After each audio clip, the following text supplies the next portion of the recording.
जब आप लोगों के बीच में जा रहे हैं, क्या ऐसी चीजें हैं जो आप लोगों के बीच में रख रहे हैं? क्यों मतदाता आपके पक्ष में आपको वोट करे?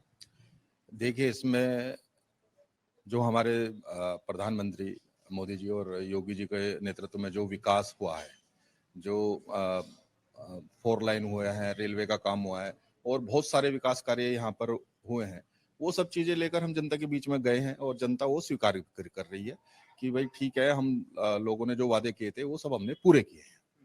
तो ये हमारे मेन विकास ही है, हमारा मुद्दा है। विकास आपका मुद्दा है। आपका क्या मानना है, जब लोगों के बीच में आप जाने, क्या विकास का एकमात्र एजेंडा है, विकास एकमात्र मुद्दा है, या और भी कई चीजें हैं क्रम में? विकास। मोदी जी ने जो नारा दिया कि सबका साथ, सबका विकास, सबका विश्वास, वो हमारे एजेंडे में रहा, उसको हमने पूरा किया।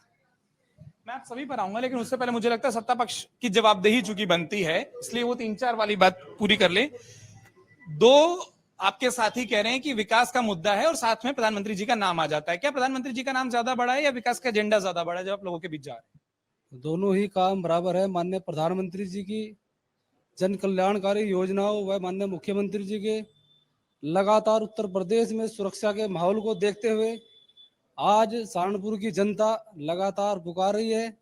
हमारा जो प्रत्याशी राघव लखनपाल शर्मा है, उसके साथ अगर आप कल देखते तो मैं मानता हूँ लगभग 4,000 से ऊपर के लोग जन सैलाब इस सहारनपुर से निकला है और सभी ने एक ही आवाज दी है कि अब की बार हम सहारनपुर में कमल का फूल बहुत ही भारी मतों से जिताने का काम करेंगे। पिछले चुनावों का मैंने जिक्र किया था और सहारनपुर में एक तरीके से एक रिवाज देखने को मिलता है कि एक दल लगातार नहीं जीतता है, उम्मीदवार घूमकर जीत जाए, लेकिन पिछले 3-4 चुनाव के आप देख लीजिए परिणाम, तो आपको भाजपा, बसपा, फिर भाजपा, बसपा, समाजवादी पार्टी। लेकिन क्या आपको लगता है कि वो दोबारा आने वाली जो बात है वो होगी इस बार? इस बार ये परंपरा टूट जाएगी और आने वाले लंबे समय तक भारतीय जनता पार्टी यहाँ सत्ता में रहने वाली, अपने सांसद जिताने वाली है। कारण सेवा, सुशासन, जन कल्याण, सम्मान, महिलाओं का सम्मान, सुरक्षा, बहुत सारे कारण हैं जो जमीनी स्तर पर दिखाई दे रहे हैं। आपसे एक सवाल लेकर अब मैं माइक उधर ले जाऊंगा, क्योंकि आपके आने पर कुछ पुराने दोस्त आपको खूब याद कर रहे थे, बोले ये दोस्ती नई नई है। तो ये नई नई दोस्ती का कारण क्या है, क्यों दिखाई दे रहा है, और जनता इस नई दोस्ती को ज्यादा समय लेगी समझने में, या वो भी जनता नई दोस्ती को समझ जाएगी? देखिए, आज देश के अंदर जो हालात हैं, प्रधानमंत्री नरेंद्र मोदी जी के सामने कोई व्यक्ति तो कोई विपक्ष का चेहरा नहीं है और जितनी सारी योजनाएं अभी हमारे भारतीय जनता पार्टी के जिलाध्यक्ष ने बताई है, आयुष्मान योजना हो, प्रधानमंत्री आवास योजना हो, बेटी बचाओ बेटी पढ़ाओ, तमाम योजनाएं ऐसी हैं जिसका आम जनता को, आम आदमी को लाभ मिल रहा है। तो आज हमारे राष्ट्रीय अध्यक्ष माननीय जयंत चौधरी जी ने जो निर्णय दिया है, ये बहुत स्वागत योग्य निर्णय है और जनता इसको पसंद कर रही है। आप कह रहे हैं जनता इसको पसंद कर रही है। एक बात मैंने जो नोटिस किया, आप लोगों ने की कि नहीं, आपके जो पुराने दोस्त हैं उन्होंने भारतीय जनता पार्टी के साथियों से ज्यादा भाजपा की योजनाओं को गिना दिया। तो क्या ये विकास का पैमाना था, क्या ये विकास एक कारण था जो ये दोस्ती टूटी, और ये आपको लगता है कि कारण कुछ और है, और आप जनता के बीच में क्या लेकर जा रहे हैं? देखिए, ये पार्टी तो बिल्कुल खत्म हो चुकी थी। इसे बनाने वाले, दोबारा उठाने वाले राष्ट्रीय अध्यक्ष अखिलेश यादव जी है, जिन्होंने जयंत चौधरी जी को राज्यसभा में भेजने का काम किया। वरना 9 विधायकों पर ना तो कोई राज्यसभा में जा सकता था और ना ही उनके इतने विधायक जीत के आ सकते थे। टोटल समाजवादी का वोट कन्वर्ट हुआ तो रालोद के इतने विधायक जीत गए। आज वो चवन्नी कह रही थी कि मैं पलटूंगी नहीं, वो चवन्नी पलट गई। इसके पीछे सत्ता का दबाव है उनके ऊपर, और कुछ लाभान्वित होने के लिए लोग चले जाते हैं। इससे समाजवादी पार्टी को कोई फर्क नहीं। आप जनता के बीच में क्या मुद्दे हैं जो लेकर जा रहे हैं, और आपने सुन लिया, और सत्ता पक्ष मैंने इससे शुरू किया था, वो क्या कहकर जा रहे हैं, अब इन दावों का खारिज क्या है? इस सरकार के अंदर किसान नौजवान बिल्कुल परेशान है, ना किसान को मूल्य मिल रहा है और ना नौजवान को नौकरी मिल रहा है। नौजवान को नौकरी के नाम पर पेपर लीक और लाठी खाने का काम इस सरकार के अंदर हो रहा है, इसके अलावा कुछ नहीं है। ये सरकार बिल्कुल हर तरीके से फेल है और जनता इसका जवाब वोट के माध्यम से देने का काम, गठबंधन को वोट देने का काम करेगी और जिताने का काम करेगी। गठबंधन की बात करें तो गठबंधन से बात करना जरूरी हो जाता है, साथ से बात करना जरूरी होता है।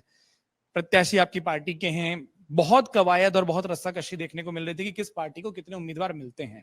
कम से कम सहारनपुर की तस्वीर साफ है, जब हम बात कर रहे हैं तो अभी कुछ जगहों पर तस्वीर साफ होनी बाकी है।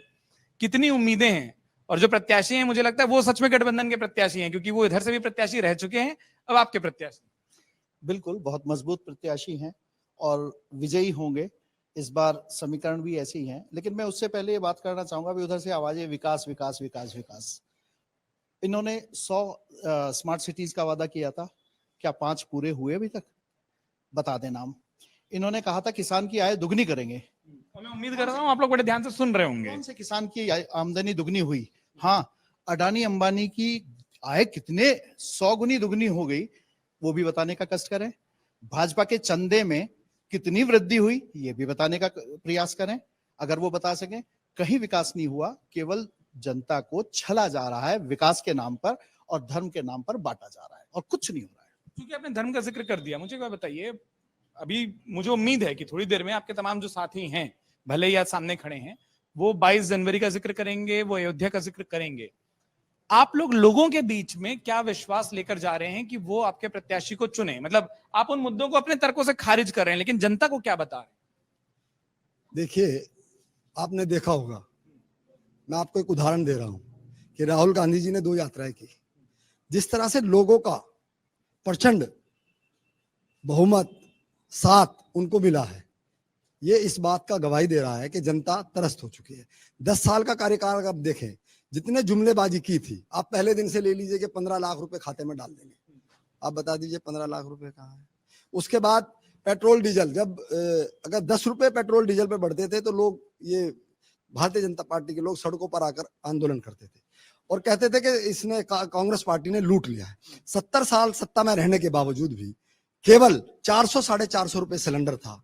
70 साल रहने के बावजूद भी पेट्रोल और डीजल के दाम 65 रुपए 55 रुपए थे, और इनके 10 साल में यही दाम 100 रुपए पहुंच गए, और वही पेट्रोल उसका गैस का सिलेंडर 1100 रुपए पहुंच गया। जिस महंगाई की बात करते थे, आपके सामने है, जनता के सामने है, ये कोई मेरे कहने से नहीं होता। गैस का सिलेंडर का अगर रेट आपके सामने है कि 1100 रुपए, हमारे कार्यकाल में 450 रुपए था। पेट्रोल डीजल का। अब आइए नौकरी की बात की, हर साल कहते थे 2 करोड़ लोगों को नौकरी मिलेगी। आप अगर डाटा निकाल लें तो लगभग 8 करोड़ लोग बेरोजगार हुए हैं, क्योंकि प्राइवेट सेक्टर में लगातार चला गया। इनका मकसद केवल कुछ घरानों को लाभ पहुंचाने के लिए है। रही बात विकास की, विकास अगर क्या होता तो शायद जिस तरह से अभी इनका टिकट डिक्लेयर हुआ है, बहुत लेट, अभी तक भी बहुत सारी चीजें नहीं हुई है। अगर आप विकास के नाम पे मांग रहे होते तो बहुत उम्मीदों के साथ मांगते। लगातार जिस तरह से उस बात को छिपाने का काम कर रहे हैं, केवल धार्मिक भावनाओं को लेकर, विकास कहीं नहीं हुआ है। विकास होता तो दिखता आपको। अगर आप ये वीडियो YouTube पर देख रहे हैं तो हमारे चैनल को सब्सक्राइब करें और बेल आइकन को दबाना ना भूलें। अगर आप Facebook पर ये वीडियो देख रहे हैं तो हमारे पेज को लाइक करें।